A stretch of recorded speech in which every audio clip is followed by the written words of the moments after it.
Hello everyone, welcome to my channel Abha English classes. इस video में हम मोस्ट इम्पॉर्टेंट क्वेश्चन करने वाले हैं, सब्जेक्टिव क्वेश्चन, जो कि 25 क्वेश्चन है, जो मैंने बहुत ही मतलब PYQs और जो इस बार आने के बहुत ज़्यादा चांसेस हैं जिन क्वेश्चन को उनको एक साथ सिलेक्ट करके यहाँ पे बनाया है। साथ में हमने PYQ 6 ईयर्स का, जो कि 2018 से 24 तक का है, वो सारे कंप्लीट कर लिए हैं। साथ में जो सैम्पल पेपर बिहार बोर्ड की तरफ से रिलीज होता है उसको भी हमने कंप्लीट कर लिया। अगर आपने वो वीडियोस नहीं देखे हैं तो लिंक डिस्क्रिप्शन में आप वहां से देख सकते हैं। और चैनल को सब्सक्राइब नहीं किया है तो प्लीज चैनल को सब्सक्राइब कर दीजिए, और वीडियो अच्छी लगे तो प्लीज लाइक करें। सो स्टार्ट करते हैं क्वेश्चन नंबर फर्स्ट से। तो what is civilisation in the real sense of the term? तो सिविलाइजेशन का मतलब क्या है? तो आंसर देखते हैं। In the real sense of the term, civilization means deliberate and voluntary restriction of wants. ठीक है, तो सिविलाइजेशन का मतलब है कि खुद से, यानी खुद की इच्छा से और अपने वांट्स पे, अपनी इच्छाओं पे प्रतिबंध लगाना, अपनी इच्छाओं पे रोक लगाना। क्योंकि हमें जितना ही मिलेगा और उतना, मतलब हमारा माइंड जो है एक रेस्टलेस बर्ड है, हम जितना ही हमें मिलेगा उतना ही हम और चाहने लगेंगे। ठीक है, तो इसलिए हमें अपनी इच्छाओं पे रेस्ट्रिक्शन लगाना चाहिए।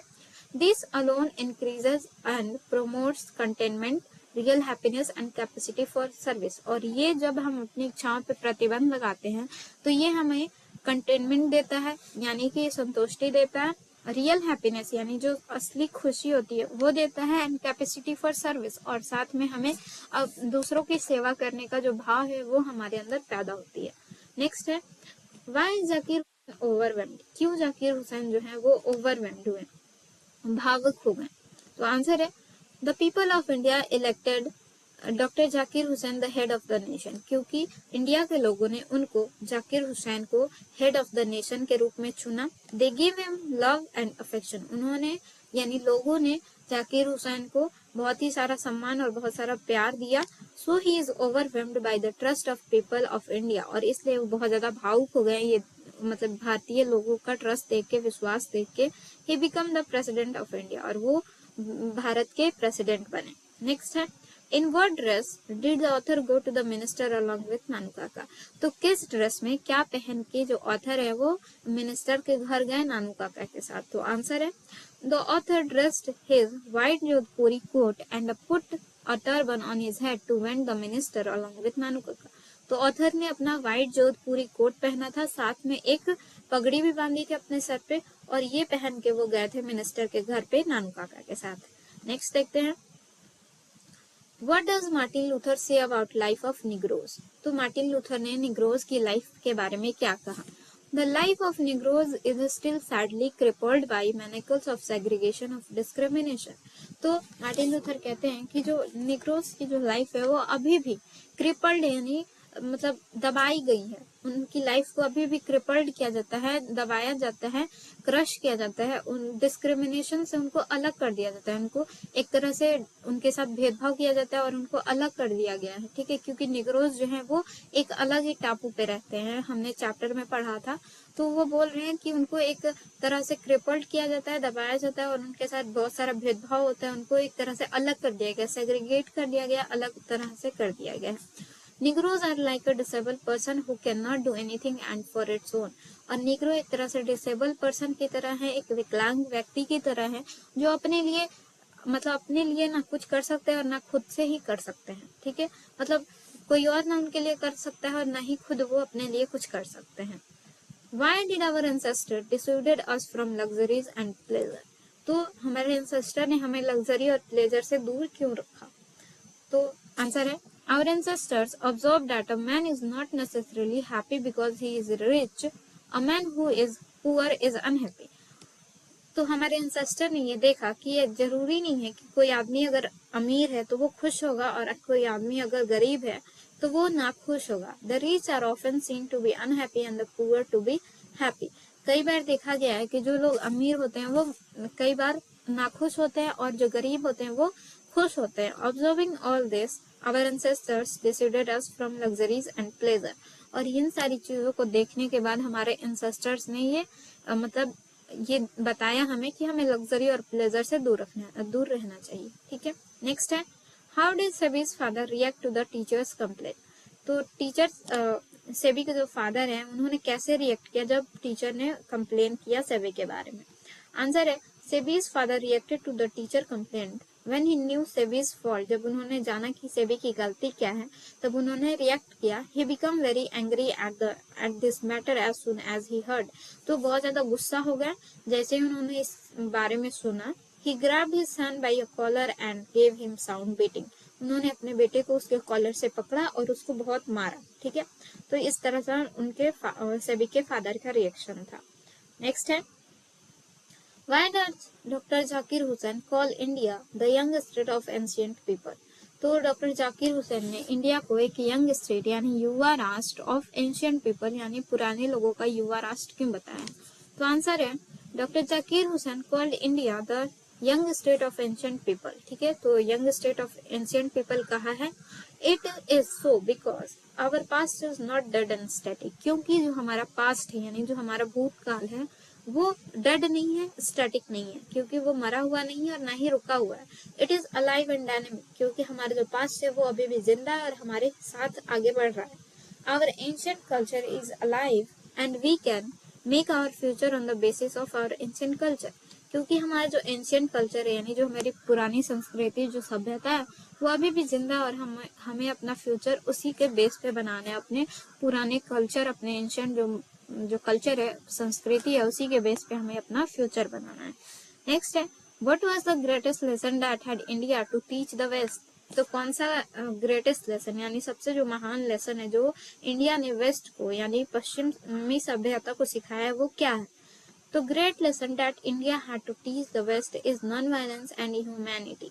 तो जो सबसे बड़ा लेसन है जो इंडिया ने सिखाया है वेस्ट को वो है नॉन वायलेंस यानी अहिंसा और ह्यूमैनिटी यानी इंसानियत। तो ये दो चीजें भारत ने वेस्ट कंट्री को सिखाया है। It is our culture and tradition as well. ये हमारी संस्कृति, ये हमारी सभ्यता है। ठीक है, यही नॉन वायलेंस और ह्यूमैनिटी ही हमारी संस्कृति और सभ्यता है। नेक्स्ट है in the poem an epitaph what will happen the poet dies.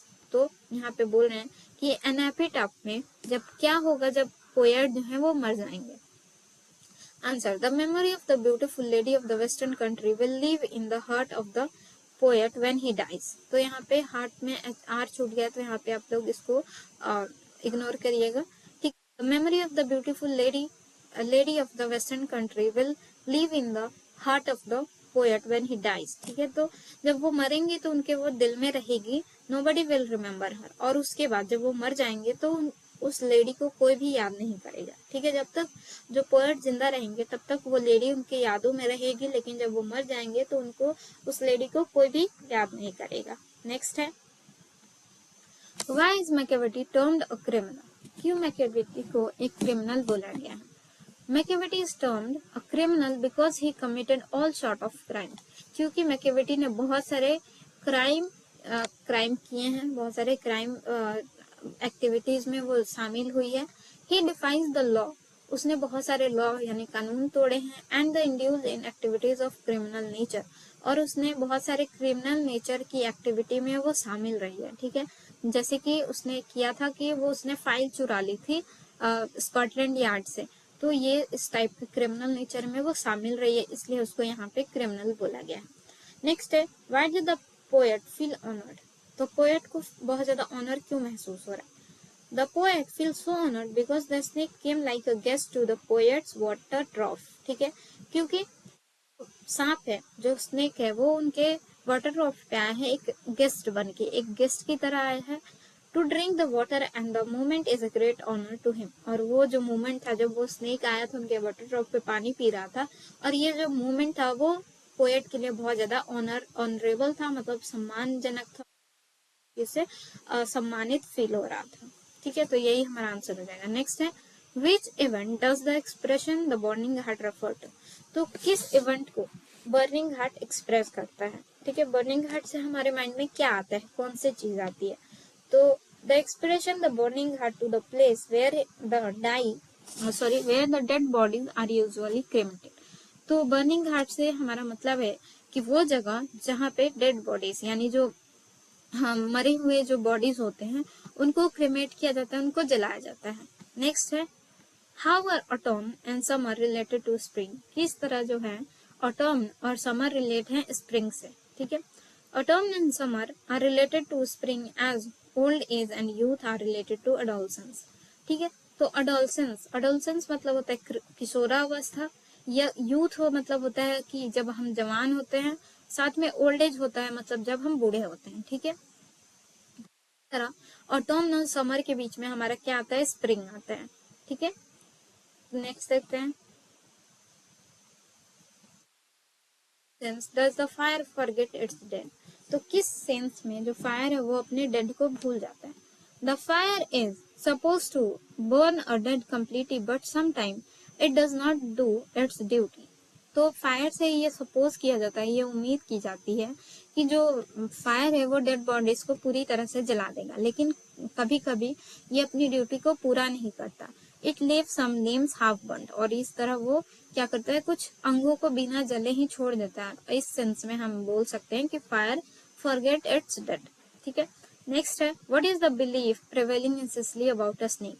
तो कौन सी ऐसे बिलीफ है, कौन सी ऐसी मान्यता है जो सिसिली में मानी जाती हैं। तो आंसर देखते हैं, in Sicily it was believe that black snakes are innocent but gold snakes are poisonous. तो सिसिली में ये माना जाता है कि जो काले सांप होते हैं वो इनोसेंट होते हैं, उनसे कोई खतरा नहीं होता है, लेकिन जब गोल्ड स्नेक होते हैं वो पॉइजनस होते हैं, वो उनमें बहुत सारा वो जहरीले होते हैं, and they must be killed, और उनको मार देना चाहिए, ये माना जाता है सिसिली में। नेक्स्ट है, what happen in autumn. Autumn में क्या होता है, all fruits get ripeness and flower bloom in autumn, ठीक है। क्या होता है, सारे जो फल होते हैं वो मतलब पक जाते हैं, और फ्लावर जो होते हैं वो ब्लूम यानी खिल जाते हैं। All the bird start to sing sweet song in autumn, और जो सारे बर्ड्स हैं वो बहुत मीठा गाना गाना लगती हैं ऑटम में। नेक्स्ट है 70, what made Sebi's heart beat faster. तो किस वजह से सेबी की जो हार्ट बीट थी वो बहुत तेज से धड़कने लगी थी।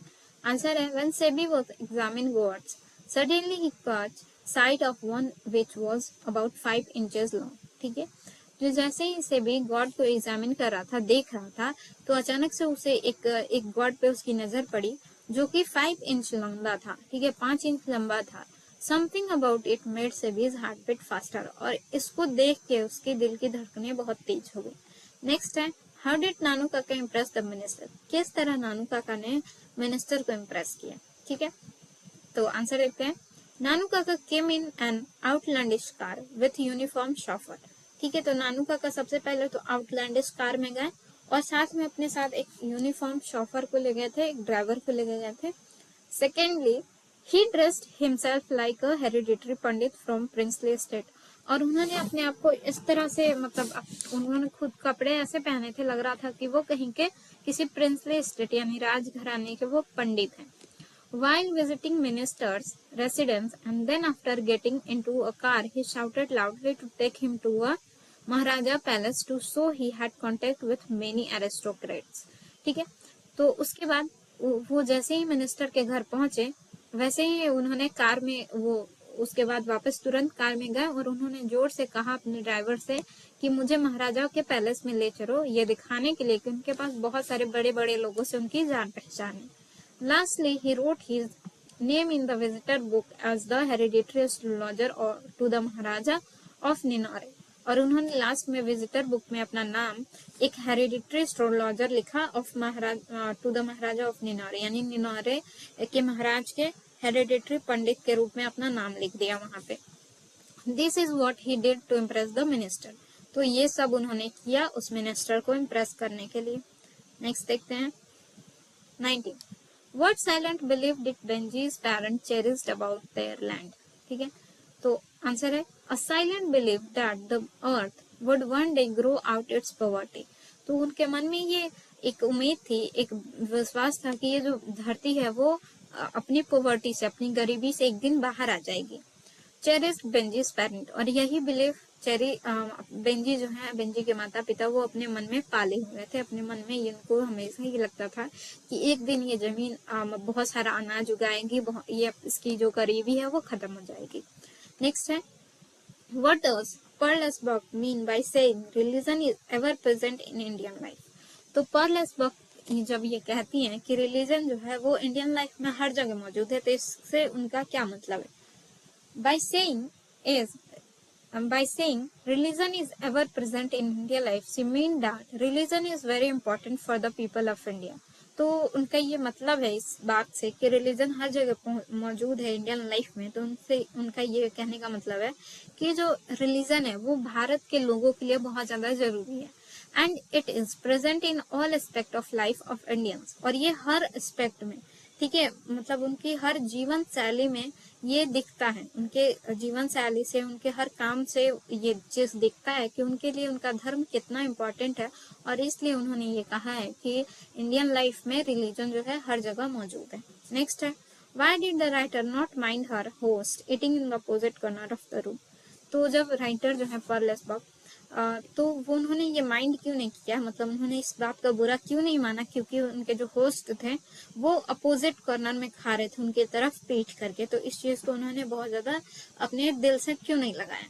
ठीक है, तो आंसर देखते हैं। The writer did not mind that her host was eating in the opposite corner of the room because he had fulfilled the requirement of his religion by eating in the opposite corner of the room. ठीक है, तो उन्होंने इसलिए इस बात को बहुत ज्यादा ध्यान नहीं दिया क्योंकि वो उनका ऐसा मानना है कि सबके अपने अपने रिलीजन की जरूरतें होती है, उनको वो फिल कर रहे थे, ठीक है, फुलफिल कर रहे थे, ना कि मेरा कोई इनहॉस्पिटलिटी कर रहे थे, मतलब वो मेरा अनादर नहीं कर रहे थे, बल्कि सिर्फ अपने रिलीजन की जो रिक्वायरमेंट्स थी उसको फुलफिल कर रहे थे अपोजिट कॉर्नर में खा के, तो इसलिए उन्होंने इस बात का बिल्कुल भी बुरा नहीं माना। नेक्स्ट है, what did mean by term free press? तो फ्री प्रेस से हमारा क्या मतलब है? We usually mean freedom of the press is a very technical and restricted sense. तो हमारा फ्रीडम ऑफ प्रेस से बहुत ही टेक्निकल और रिस्ट्रिक्टेड सेंस में मतलब है, namely freedom from the direction of censorship by the government, कि हमें जो प्रेस है वो उसको आजादी होनी चाहिए कि वो कोई भी चीज छाप सके, कोई भी चीज दिखा सके, ठीक है, उसे कोई भी डायरेक्शन या फिर सेंसरशिप गवर्नमेंट के द्वारा नहीं लगानी चाहिए, नहीं मिलनी चाहिए, ठीक है, नहीं तो गवर्नमेंट उसको बताएगी कि तुम ये छापो, ये चीज मत छापो, ऐसा नहीं होना चाहिए, ठीक है, तो ये हमारा मतलब है। नेक्स्ट है, why did the speaker like the snake? जो स्पीकर है, जो राइटर है, वो उनको सांप क्यों इतना पसंद है? He liked the snake because it had come like a guest. क्योंकि वो सांप जो है वो एक गेस्ट की तरह है, एक मेहमान की तरह आया है।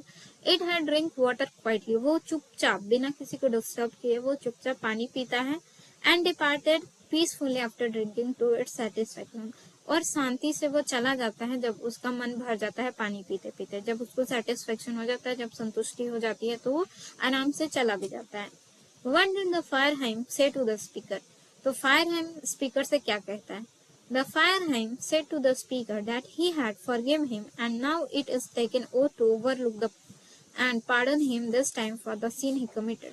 तो फायरहाइम स्पीकर से ये कहता है कि तुम्हें इस बार माफ किया जाता है और ये शपथ ली जाती है कि दी जाती है, ठीक है, कि तुम्हें ये शपथ दिलाई जाती है कि तुम इस चीज को मतलब ओवरलुक कर दोगे, नजरअंदाज कर दोगे और खुद को माफ कर दोगे दिस टाइम जो तुमने जो पाप किया है, ठीक है, जो तुमने पाप किया है अपने बेटे को, मतलब जो न्यूबॉर्न बेबी है उसको जो पोएट ने क्रिमेट किया था, तो फायर हमने उनसे क्या कहा, तो ये इस चीज का आंसर ये होगा, ठीक है। नेक्स्ट है लास्ट हमारा question 25, what were the benefits of English rule? तो जो इंग्लिश रूल के बेनिफिट्स क्या क्या हैं हमारे? The benefit of the English rule is education in English and knowledge of the West. तो सबसे पहला जो बेनिफिट है वो है कि हमें इंग्लिश एजुकेशन के बारे में पता चला, ठीक है, एजुकेशन, और हम इंग्लिश मीडियम में पढ़ पा रहे हैं, इस चीज का एक बेनिफिट है।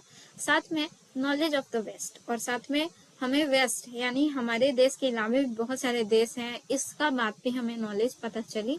विच इंडियन एक्वायर्ड, जो इंडिया ने एक्वायर किया, उस नॉलेज को एक्वायर किया, उस लैंग्वेज को एक्वायर किया, मतलब अपने अंदर समाया, मतलब प्राप्त किया।